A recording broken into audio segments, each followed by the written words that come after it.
Hey everyone, and welcome back to another Warcraft video. Today we are going to be going over money making from old raids in Legion. Now Blizzard did in patch 7.0 nerf Cataclysm raid gold, but they also buffed Mist of Pandaria raid gold. So today I'm going to go through every relevant raid. We're going to work out how long it took for me to complete each of them, and then how much gold that I actually earned. I will be giving gold per hour numbers for each raid. Now, of course, none of the raids are an hour long, but it's a number that's really good for just comparing the time efficiency when you're actually inside the raid. Obviously, it's not taking travel time into account, so you do need to bear that in mind, but I still think it's a handy metric. Now, there are times where I either died, had a boss bug out, or something like that.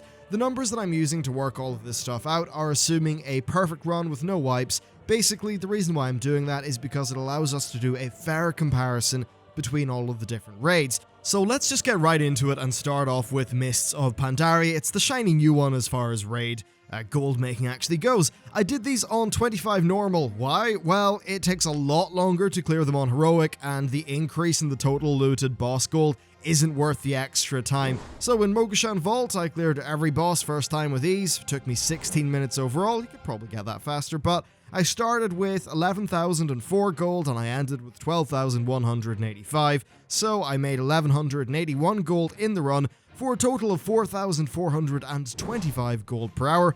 Heart of Fear was actually a bit better. I started off with 14,718 gold, ended with 16,303, took me 14 minutes to complete, and overall the gold per hour was 6,673, so quite a bit better than Mogushan because it's pretty efficient to run through as far as the trash goes.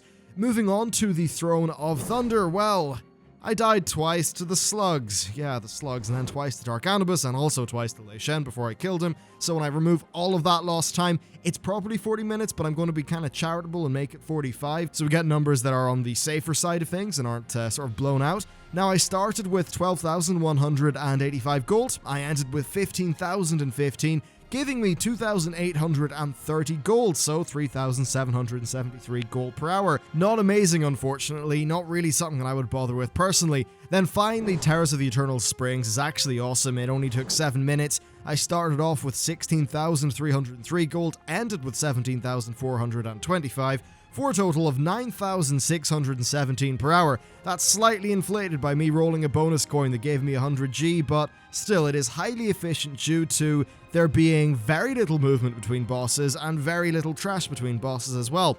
Now moving on to Cataclysm, well, generally it was fast and very profitable for my time. So we'll kick it off with Bastion of Twilight. It took me 8 minutes for the run. I failed on Sinestra twice, so, not counting that.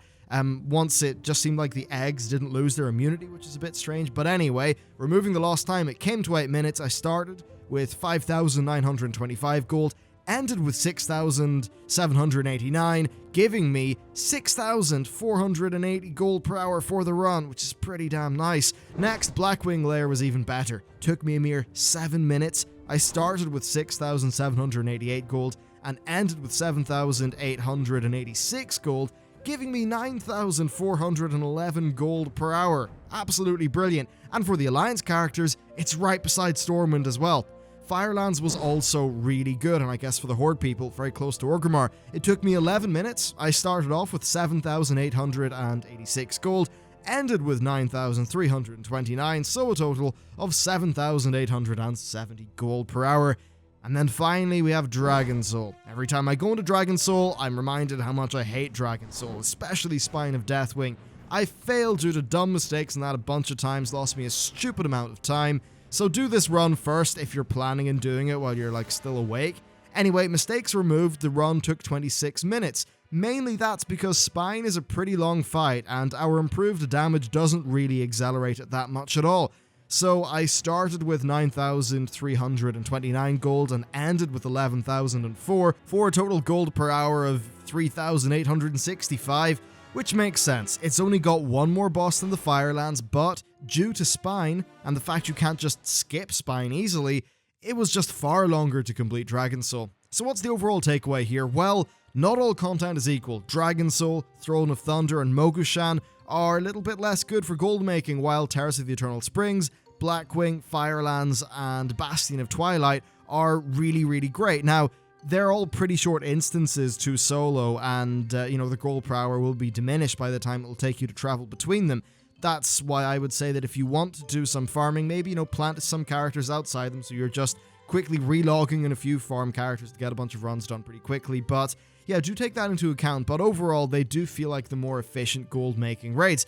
When I first covered this method, it was December the 28th, 2014, and I had a moderately high item level for the time, so it took me 19 minutes to clear Bastion of Twilight versus the 8 that it takes now. Blackwing Descent back then took me 15 minutes versus the 7 it takes now, and finally Firelands took 37 minutes versus the 11 that it took this time. So while there's a like 33% nerf to the overall gold earnings, we can now clear the instances far faster than we used to in the past. So the Mists of Pandaria content isn't particularly brilliant for gold making, but it is at least quite close to how the Cataclysm stuff was back in late 2014 when this method is something that people really started to do. So overall, I'd say that this is really good if you want to farm transmog and earn some money in the process. It's a super viable option if you don't want to bother with profession content or anything like that. However, I've got to point out that there is a lot of money to be earned by just gathering raw materials in Legion due to the crazy state of the alchemy market. So